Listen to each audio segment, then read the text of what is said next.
4 au 6 mai 2026 s'est tenu l'atelier de lancement du projet de développement du transport et de la connectivité PDTC, une initiative majeure financée par la Banque mondiale visant à renforcer les infrastructures et à améliorer la connectivité.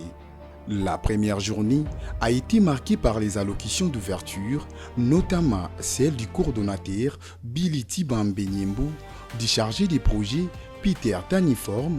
Ces interventions ont été suivies d'exposés techniques portant sur la gestion financière des projets, les procédures de passation des marchés financés par l'IDEA, ainsi que la mise en œuvre des mesures environnementales et sociales. La cellule infrastructure a également présenté les grandes lignes du projet PDTC.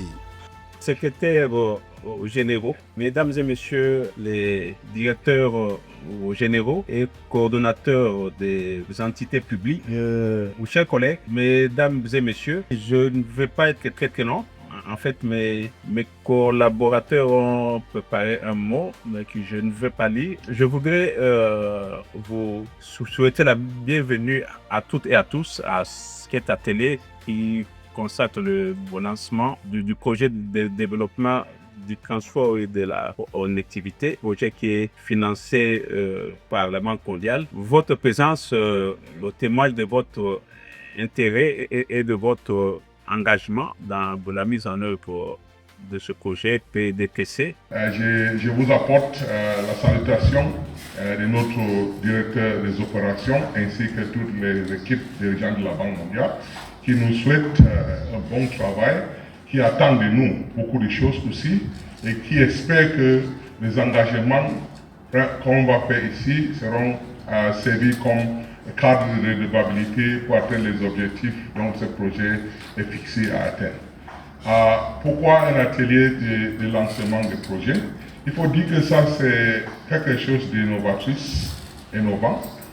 Dans le projet, au cadre de la mise en œuvre du programme PAC, on a beaucoup d'instruments innovateurs et aussi un cadre de développement des outils de mise en œuvre de projets efficaces.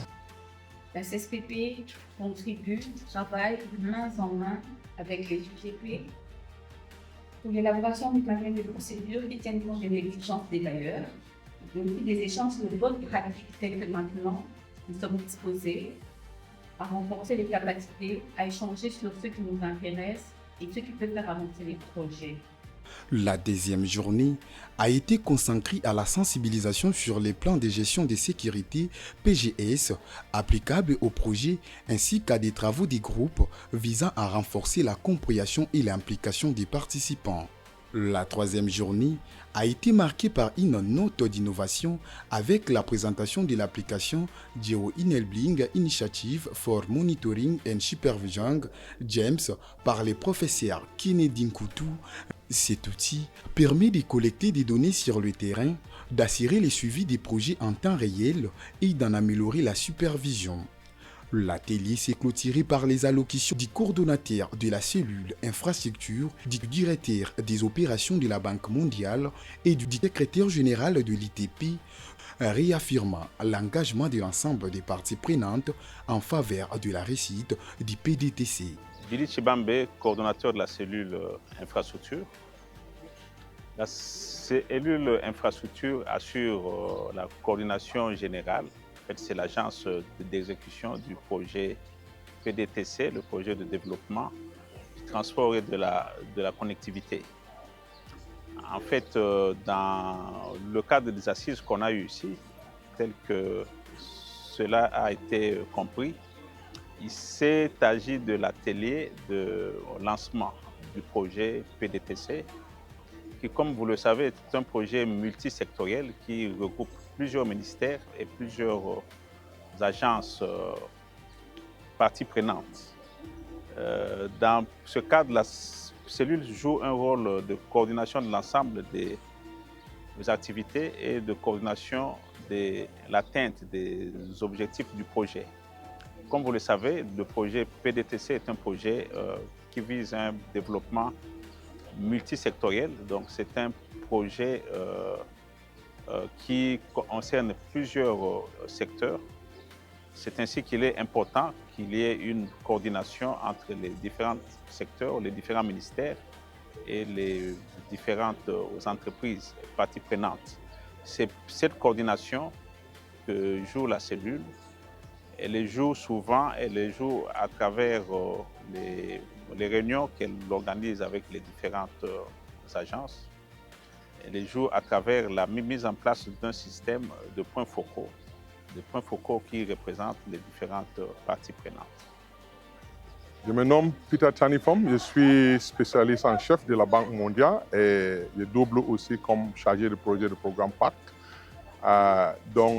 Ici, on vient de passer 3 jours intenses de travaux qui regroupaient presque 44 agences bénéficiaires. Donc, c'était un atelier de lancement. Et atelier de lancement veut dire on s'est réunis pour réfléchir, pour approprier, mais aussi pour définir et mettre les jalons de redevabilité afin d'atteindre les objectifs du projet. Je ressors dans cet atelier très satisfait parce que les objectifs fixés au début ont été largement atteints. Et au nom du groupe de la Banque mondiale, je voulais vraiment remercier tout le monde qui s'est consacré. Et c'était vraiment intéressant de voir les gens travailler jusqu'à 23 heures dans la nuit. Et les restitutions, les grandes conclusions, les recommandations sont vraiment fixées droit au but. Donc, quelles sont nos attentes? Je pense maintenant que tout le monde qui part ici sont comme ambassadeurs et ambassadrices. On va porter le message dans nos différentes agences. On va aussi prendre le temps aussi pour expliquer à chacun qui est partie prenante et ensemble, en respectant la charte de projet qui a été aussi révisée, on va mettre ce projet dans les bonnes conditions. Donc, pour la Banque mondiale, c'est un engagement d'accompagner le gouvernement à relier l'Est et l'Ouest du pays avec le premier autoroute et également aussi de développer les chaînes de valeur. Comme vous avez suivi pendant l'atelier, PAC 2 fait partie d'une série de projets. Tout le programme PAC constituait un montant d'engagement de 1,5 milliard de dollars américains. Donc, la première phase PAC 1 est en cours de mise en œuvre et la deuxième phase dont on vient de lancer est de l'ordre de 244 millions de dollars et qui vise à goudronner 200 km de route. Ce qui est très intéressant et spécifique du PAC 2, c'est que les leçons tirées du PAC 1 a été appliquée. Et avec cette application des leçons tirées, on a pu gagner 60% de temps de préparation. Non seulement ça, on a eu une anticipation des lancements des processus de recrutement des entreprises et des missions de contrôle. Et on se réjouit aujourd'hui que les entreprises sont en train d'être mobilisées. Et cela, pour nous, c'est quelque chose de très, très louable. Et on espère que ce rythme qui a été développé tout au long de la préparation et du lancement seront maintenus jusqu'à la fin du projet. Donc, je vous remercie. C'est bon? Maintenant, c'est bon? Moi, c'est M. Georges Kouchi, secrétaire général aux infrastructures et travaux publics. Je suis venu représenter son Excellence le ministre des Infrastructures et Travaux publics pour la clôture de l'atelier des lancements du projet de développement des transports et de la connectivité, qui bénéficie, comme vous le savez, d'un financement de la Banque mondiale à hauteur de 440 millions et qui fait suite à un grand projet PACT qui, lui, bénéficie d'un portefeuille de 1,5 milliard. C'est la deuxième partie. La première partie, comme vous le savez, c'est PACT 1, qui est déjà mise en œuvre depuis cela plus de 2 ans. Et on enchaîne avec la deuxième phase, qui est les PDTC, qui constitue, comment dirais-je, le lancement aujourd'hui. Et viendra le Pacte 3 qui va compléter le paquet pour un linéaire, pour la construction de linéaires de 1200 km pour relier l'Est à l'Ouest. Évidemment, comme vous le savez, l'ancrage de ce projet, c'est au ministère des Infrastructures et Travaux publics, notamment au secrétaire général, où moi-même je suis président du comité de pilotage, ensemble avec tous les intervenants qui constituent le ministère de l'Aménagement du Territoire, le ministère de l'Agriculture, le ministère du Développement rural, le ministère de la Communication.